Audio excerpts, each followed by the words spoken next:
कमला के दो बेटे थे, बड़ा बेटा सुधीर और छोटा बेटा मयंक। बड़े बेटे सुधीर की शादी मेनका नाम की एक अमीर घर की लड़की से हुई होती है। वहीं सुधीर को हमेशा से ही एडवेंचर और जंगलों में घूमने का शौक था, जिस वजह से उसने अपने लिए एक आदिवासी समूह की लड़की बेला को चुना था। घर में शादी की तैयारियां चल रही थी, तभी मेनका बोलती है, माँ जी जरा बताइए सजावट कौन से वाले फूलों से करवानी है। अरे बहू, गुलाब के फूल लगवा दे, खुशबू से पूरा घर महकता रहेगा। माँ जी एक आदिवासी बहू बिहार के ला रही हो आप और फूल गुलाब वाले लगवा रही हो। अरे नारियल के पत्तों या घास से घर सजाओ ताकि पूरी जंगली वाली फीलिंग आए उसे। बहू, मैंने तुझे कितनी बार समझाया है, ये बेफिजूल की बातें मुझसे मत किया कर। बेला आदिवासी हो, गरीब घर से हो या फिर किसी अमीर घर से, वो मेरे बेटे की पसंद है और वो जैसे भी है मुझे पसंद है। शादी से लेकर गृह प्रवेश तक कोई कमी नहीं होनी चाहिए। हाँ हाँ ठीक है। इतना कहकर मेनका चली जाती है और अपने कमरे में जाकर खुद से बोलती है, माँ जी चाहे जितना भी कर ले, लेकिन वो आदिवासी बहू मुझ अमीर बहू का मुकाबला थोड़ी कर सकती है। अरे जितना शानदार मेरा गृह प्रवेश हुआ था उतना इसका थोड़ी ना होगा। ये तो एक आदिवासी बहू है, आखिर घर में तो बड़ी बहू मैं ही हूँ, चलेगी तो मेरी ही। उसे झिंगा लाला हुई करना आता है, मैं बिल्कुल नहीं चलने दूंगी उसकी। ऐसे ही दिन गुजर रहे होते हैं। हलवाई मिठाइयाँ बनाकर तैयार कर देता है और सजावट वाला घर का काम निपटाने में लगा हुआ होता है। इसी बीच बेला के पिता गट्टू कमला के घर पर आते हैं और बोलते हैं, कैसी है बहन जी? जी ठीक हूँ मैं, आप बताइए। जी हमारे यहाँ एक रस्म होती है, मैं उसी के लिए आपको आमंत्रित करने आया हूँ। आप सभी आज शाम को हमारे जंगल वाले घर में आ जाइएगा। हमने आप लोगों के लिए दावत रखी है, एकदम जंगल वाले तौर तरीके से। जी जी, हम जरूर आएंगे। कुछ देर बाद बात करने के बाद गट्टू वहाँ से चले जाते हैं और शाम को सभी लोग तैयार होकर बेला के घर पर जाते हैं, जहाँ चारों तरफ पत्तियां पेड़ों से सजावट कर रखी होती हैं। गट्टू के परिवार वाले सुधीर के परिवार वालों पर फूलों का बना खुशबूदार रस छिड़क कर उनका स्वागत करते हैं। तभी मेनका बोलती है, क्या एक गंदा बदबू वाला पानी डाल दिया इन्होंने हमारे ऊपर। देवर जी को ये आदिवासी ना जाने कहाँ से पसंद आ गई है। काश भगवान मेरी सुन ले, इस आदिवासी बहू का हमारे घर में गृह प्रवेश हो ही ना। सभी लोगों को एक तरफ बिठाया जाता है और अच्छे से तैयार हुई बेला सभी के सामने आती है, जिसे देखकर मेनका बोलती है, चलो शुक्र है, कम से कम तुम्हें कपड़े पहनने का तरीका तो है। मुझे तो लगा कि तुम्हें टार्जन जैसे कपड़े पहनती होगी। दीदी, आदिवासी होना हमारी पहचान है और अपना पहनावा पहनने में कोई शर्म नहीं होती है, लेकिन आज के जमाने के हिसाब से मुझे भी पहनने ओढ़ने का तरीका बहुत अच्छे से आता है। हाँ हाँ ठीक है, असलियत तो तब पता चलेगी जब तुम गृह प्रवेश करके घर में आओगे। ऐसे ही दोनों आपस में बात करते हैं। दावत पूरी होने के बाद सभी लोग घर पर वापस आ जाते हैं। अगले दिन कमला एक सुंदर सोने का हार देखते हुए बोलती है, ये सोने का हार मैं तो अपनी बहू बेला को उसके गृह प्रवेश में दूंगी। पहली बार मेरी बहू अपने ससुराल में कदम रखेगी। भगवान करे जब मैं उसे ये सोने का हार पहनाऊं तो इस हार की चमक की तरह मेरी बहू के चेहरे पर भी चमक बनी रहे।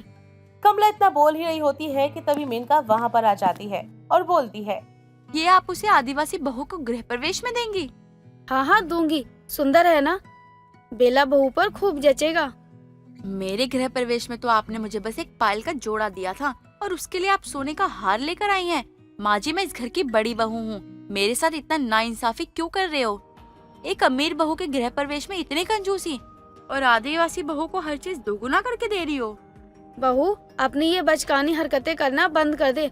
मेनका, तू तो जानती है ना, जितना तेरे पास है उतना उसके पास नहीं है। तू बेवजह उससे क्यों लड़ रही है? अरे सुधीर के बाद आखिर शादी किसकी होनी है? अब अपनी छोटी बहू के आने पर उसका गृह प्रवेश का इतना चाव करना तो बनता है ना। और वैसे भी तेरी तो आदत हो गई है नौटंकी करने की। मुझे जो करना है मैं वही करूँगी। आखिर मेरे छोटे बेटे की शादी है, मेरी बहू के गृह प्रवेश में मैं कोई कमी नहीं रखूंगी। इतना कहकर कमला चली जाती है। अब मेनका को धीरे धीरे बेला के गृह प्रवेश से चिढ़ होने लगी थी। ऐसे एक दिन वो खुद से बोलती है, चाहे कितना भी कुछ कर लो माँ जी, लेकिन आपकी आदिवासी बहू का गृह प्रवेश तो मैं बिगाड़ के रहूंगी। मैं इतनी अमीर थी, फिर भी आपने मेरा गृह प्रवेश इतने अच्छे से नहीं किया जितना आप इसका कर रही हैं। अब आप देखती जाओ माँ जी, अमीर वर्सेस आदिवासी बहू का गृह प्रवेश कैसा होता है। ऐसे ही दिन गुजर जाते हैं और आखिरकार शादी का दिन आ जाता है और पूरी विधि विधान से उनकी शादी की जाती है। बैंड बाजों की जगह सुधीर के शादी के जश्न में नगाड़े बजाए जाते हैं। सभी लोग खुशी से नाच रहे होते हैं। तभी विदाई का समय आता है और गट्टू बेला को गले लगाते हुए बोलता है, बेटा अब तो तेरा ससुराल ही तेरा सब कुछ है। कभी अपने आदिवासी समूह की नाक नीचे मत होने देना। ससुराल में पहले दिन तू कदम रखने जा रही है, सारी जिम्मेदारी अच्छे से निभाइयो। किसी को भी शिकायत का मौका मत दियो मेरी बच्ची। जी पिताजी, जैसा आप कहो। दे दो, जितनी शिक्षा देनी है दे दो। आज गृह प्रवेश पे तो आपकी बेटी और आपकी दोनों की बेइज्जती करवा के ही रहूंगी। इस चीज को आप सारी उम्र याद रखेंगे कि ससुराल में इसका ऐसा गृह प्रवेश हुआ था। ऐसे ही विदाई की रस्म पूरी होने के बाद सभी लोग गाड़ी में घर पर आ जाते हैं। घर आते ही सुधीर और बेला गेट पर खड़े होते हैं। तभी कमला बोलती है, अरे मेनका, जल्दी से आरती की थाली लेकर आ, बहू का गृह प्रवेश करना है। आखिरकार मेरी छोटी बहू आ ही गई। अब तो मेरा घर खुशियों से भर जाएगा। अपनी सास की बात सुनकर मेनका आरती की थाली लेकर चली जाती है और अपनी सास के हाथों में पकड़ा देती है, जिसके बाद वो थोड़ा पीछे चली जाती है और साइड में चल रहे पंखे की हवा को धीरे से थाली की तरफ मोड़ देती है, जिस वजह से आरती की थाली में रखा दिया बुझ जाता है और मेनका बोलती है, हे भगवान, इतना बड़ा अपशगुन। माँ जी, इस नई बहू के आते ही घर में इतना बड़ा अपशगुन हो गया। ये तो अच्छा नहीं हुआ माँ जी। आपकी बहू के घर में पैर पड़े ही नहीं। देखो, सुख शांति सब कुछ खत्म हो गए। ना जाने इसने घर में कदम रखा और आरती का दिया बुझ गया। माँ जी, ये तो मनहूस है। ये तो किसी मनहूस चीज का संकेत दे रहा है। मेनका की बात सुनकर सभी लोग आपस में फुसफुसाने लगते हैं। तभी कमला बोलती है, अरे कुछ नहीं होता, हवा इतनी तेज चल रही है। ऐसा शुभ अशुभ करके बहू के गृह प्रवेश में अड़चन मत डालो। दिया दोबारा से जला लेते हैं और सारी रस्म दोबारा शुरू करते हैं। इसके बाद कमला दिया जलाकर बेला की आरती उतारती है। तभी मेनका अलते का थाल भर के और चावल का भरा कलश गृह प्रवेश की रस्म के लिए रख देती है। बेला जैसे ही कलश को पैर मारकर गिराती है, कलश अपनी जगह से नहीं हिलता। ये देखकर मेनका फिर से बोलती है, कहने को तो ये आदिवासी बहू है, लेकिन इसमें इतनी जान भी नहीं है। ठीक से गृह प्रवेश का कलश भी नहीं गिरा सकी। अरे, जब मैं इस घर में आई थी तो मैंने इतने अच्छे से गृह प्रवेश किया था। हर किसी ने मेरी तारीफ की थी। सब कुछ सीखी सिखाई थी मैं। एक ये है, कभी दिया बुझ जाता है तो कभी कलश नहीं गिरता है। लगता है भगवान भी नहीं चाहते कि इस आदिवासी बहू का गृह प्रवेश इसके ससुराल में हो। दीदी, मुझे लगता है इस कलश के नीचे कुछ चिपका हुआ है, तभी ये कलश अपनी जगह से हिल ही नहीं रहा। बेला की बात सुनकर कमला कलश को उठाने की कोशिश करती है। तभी वो देखती है कि कलश के नीचे गोंद लगी हुई होती है, जिस वजह से कलश अपनी जगह से नहीं हिल रहा था।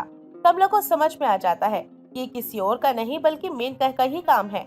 ये देखकर मेनका को वो घूर कर देखती है और बोलती है, लगता है किसी बच्चे की शैतानी है।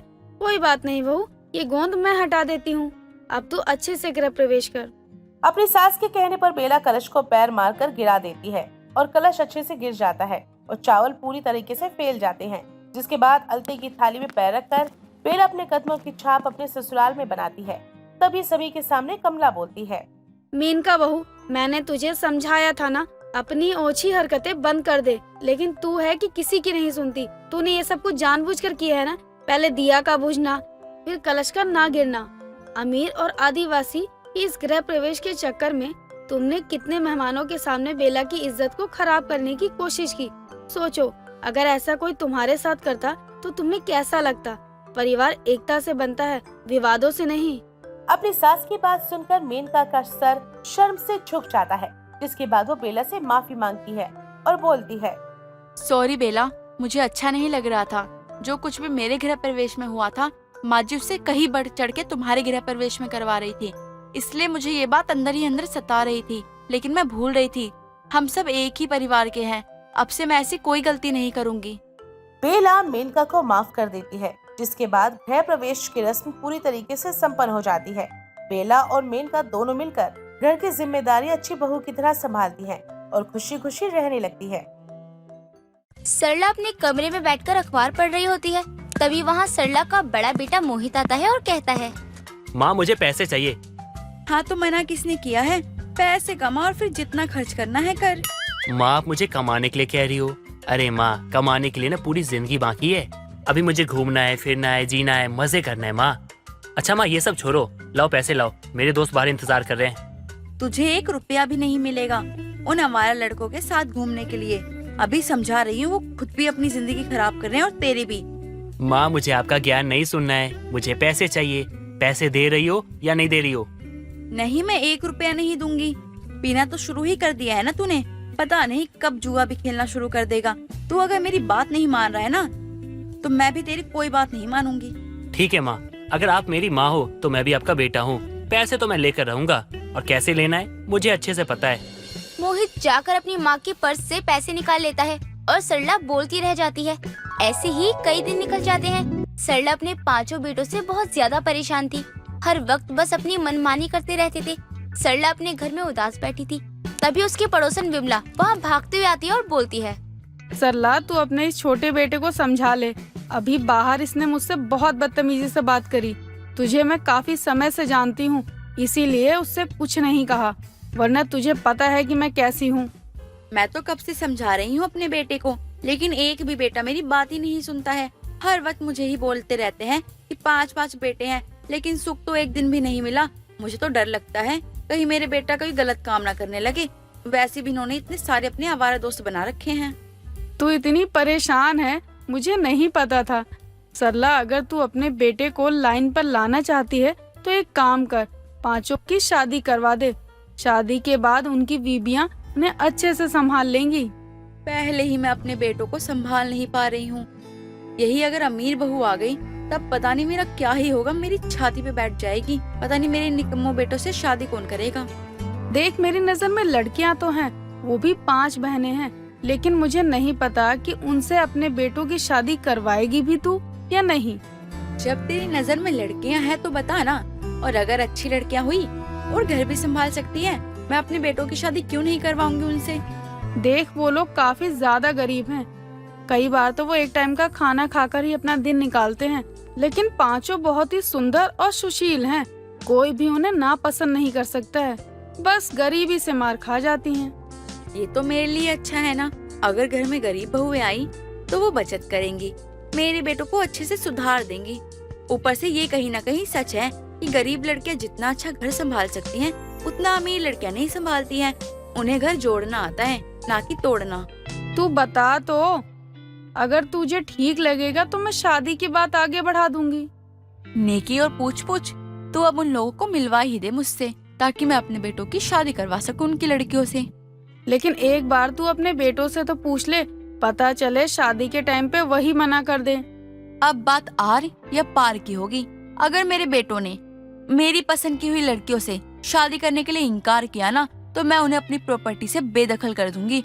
अब मैं उनकी ओर मनमानी नहीं चलने दूंगी। ठीक है, फिर मैं बात आगे बढ़ाती हूँ और जो भी बात होगी तुझे बता दूंगी।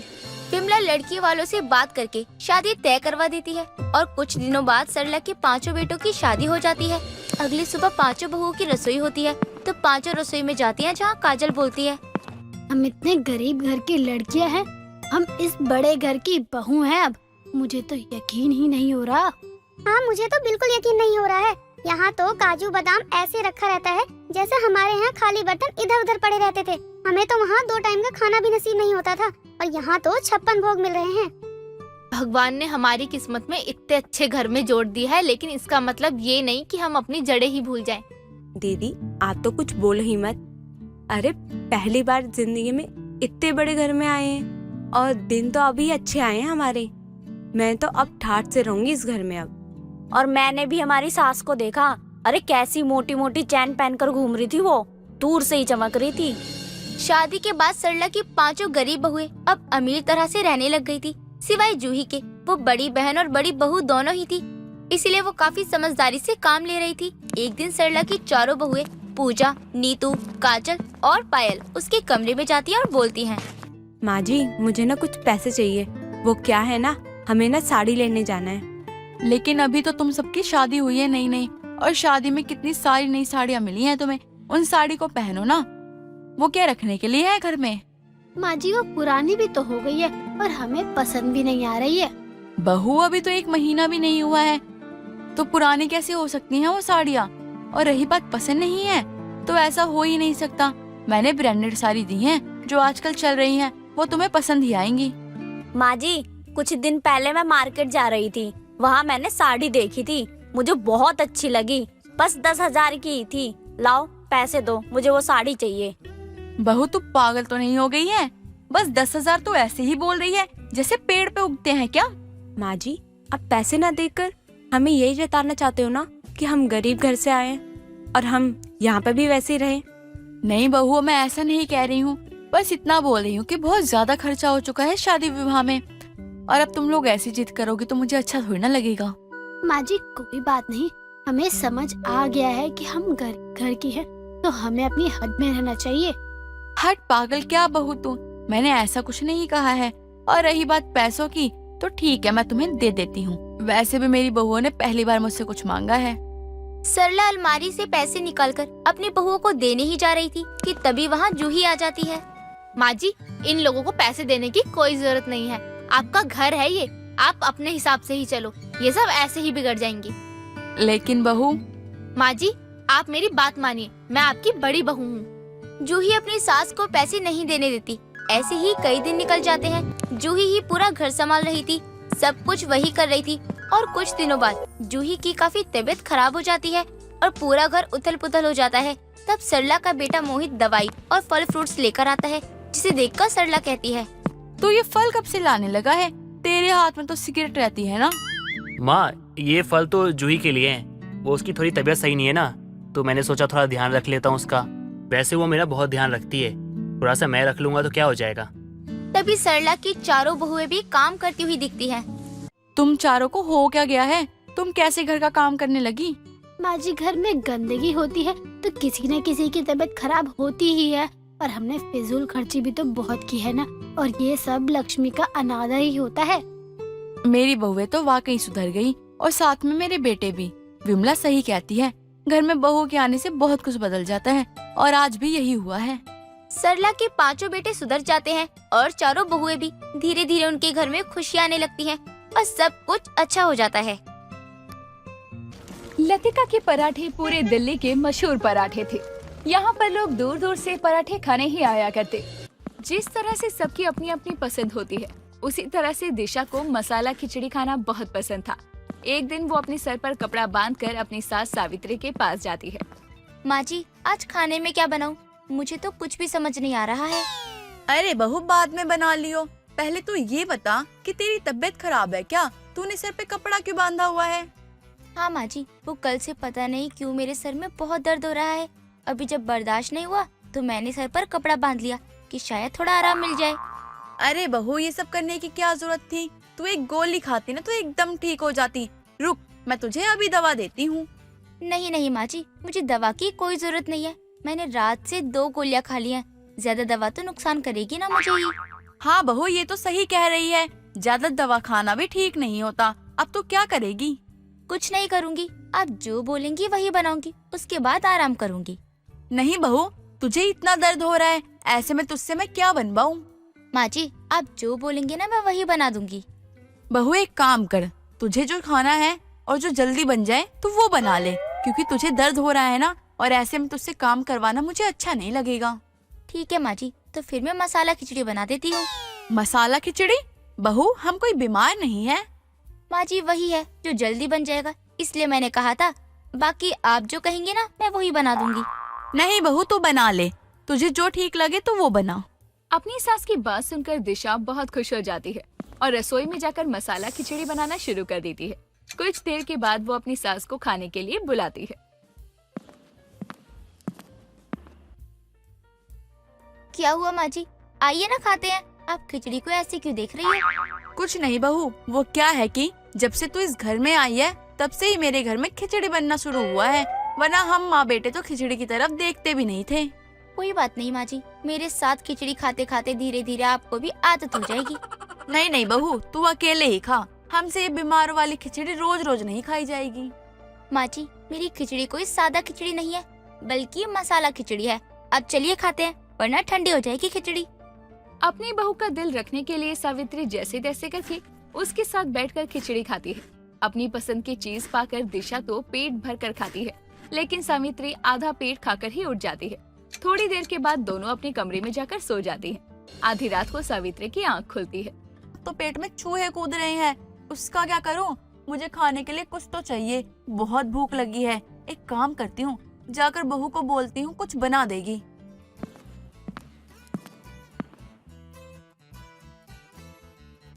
बहू, तेरा सर दर्द आराम हो गया ना? तभी तो तू फोन चला रही है।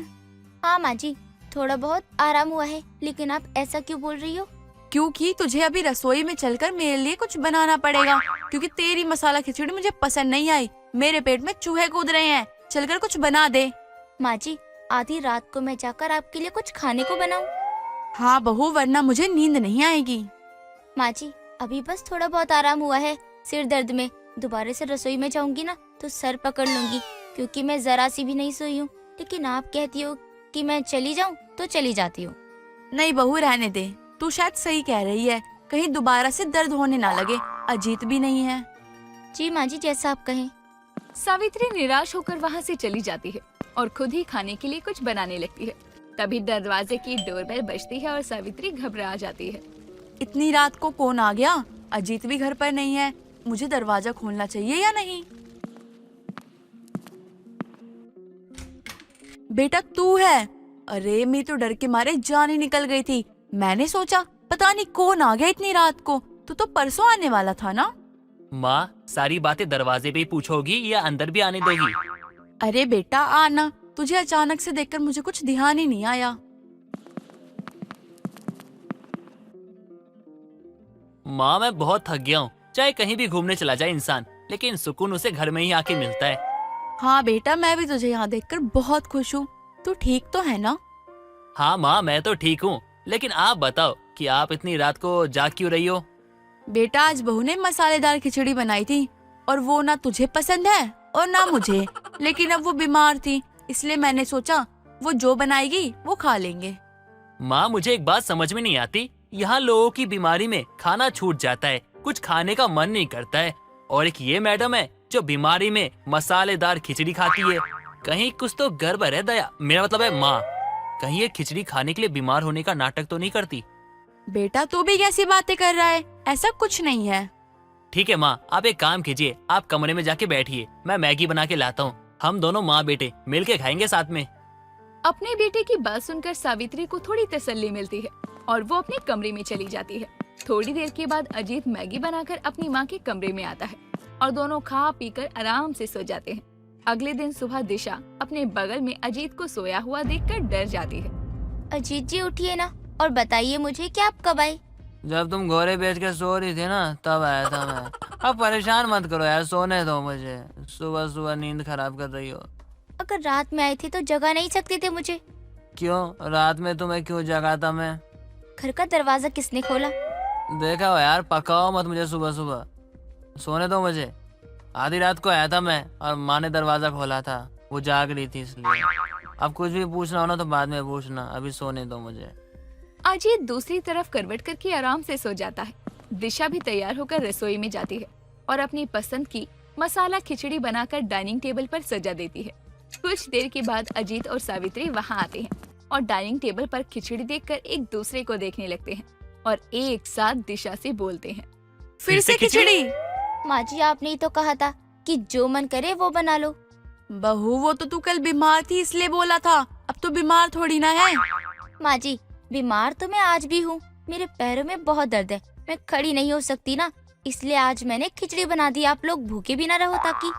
देखो, तुम जब खिचड़ी बनाती हो ना तो तुम खाया करो, क्योंकि तुम बीमार हो, हम नहीं। हम बिल्कुल ठीक है, इसलिए अपने लिए बनाया करो, हमारे लिए मत बनाया करो। हम नहीं खाएंगे ये। ठीक है, आप लोग गुस्सा मत करिए, मैं खड़ी नहीं हो पा रही हूँ, लेकिन आप लोग जो कहेंगे ना मैं वही बना दूंगी। नहीं बहू रहने दे, तू कुछ मत बना, हम यही खिचड़ी खा लेंगे। आज जब तू मार्केट जाएगी ना उसी टाइम अपने लिए दवा ले आइयो ताकि तू ठीक हो जाए। जी माँ जी, ठीक है। दिशा घर की लाडली बहू होने के कारण सबसे अपनी बात मनवा ही लेती थी, क्योंकि कोई भी उसे तकलीफ में नहीं देख सकता था। थोड़ी देर के बाद अजीत अपने ऑफिस के लिए चला जाता है और सावित्री पड़ोस में। शाम के समय दिशा भी मार्केट जाती है, जहाँ एक गोलगप्पे के ठेले पर खड़ी होकर वो आराम से गोलगप्पे खा रही थी। तभी अजीत बाइक से वहाँ आ जाता है। अच्छा, तो तुम्हारा खिचड़ी के अलावा कुछ और खाने का मन ही नहीं करता? लेकिन गोलगप्पे खाने का मन करता है। हाँ जी वो मैं खिचड़ी खा खा कर बोर हो गई थी ना, तो सोचा एक दो गोलगप्पे खा लेती हूँ ताकि थोड़ा सा मन साफ हो जाए। अच्छा, जिसे मसाला खिचड़ी इतनी पसंद है कि वो उसके अलावा कुछ और खाना ही नहीं चाहती है, वो खिचड़ी खा के बोर हो गई। और हमारे बारे में सोचा तुमने? जिसको खिचड़ी पसंद ही नहीं है उसका क्या? अगर माँ को पता चला ना कि उनकी बीमार बहू घर में तो खिचड़ी खाती है और सबको खिलाती भी है और मार्केट में जाके गोलगप्पे ठूसती है, तो क्या होगा? ऐसा मत कहिए, माँ जी मुझसे बहुत प्यार करती है। मैं उनकी नजर में बुरी नहीं बनना चाहती हूँ। मैं आपसे वादा करती हूँ कि आज के बाद बीमारी का कोई नाटक नहीं करूँगी और अपनी पसंद के साथ साथ माँ जी और आपकी पसंद का भी ख्याल रखूंगी। बस आप माँ जी को कुछ मत बोलना प्लीज। ठीक है, अब बैठो और चलो घर। अजीत इतना कहकर दिशा को लेकर घर चला जाता है। उस दिन के बाद से दिशा जब सच में बीमार पड़ती है तभी खिचड़ी बनाती थी और बाकी दिन सबकी पसंद का खाना बनाया करती।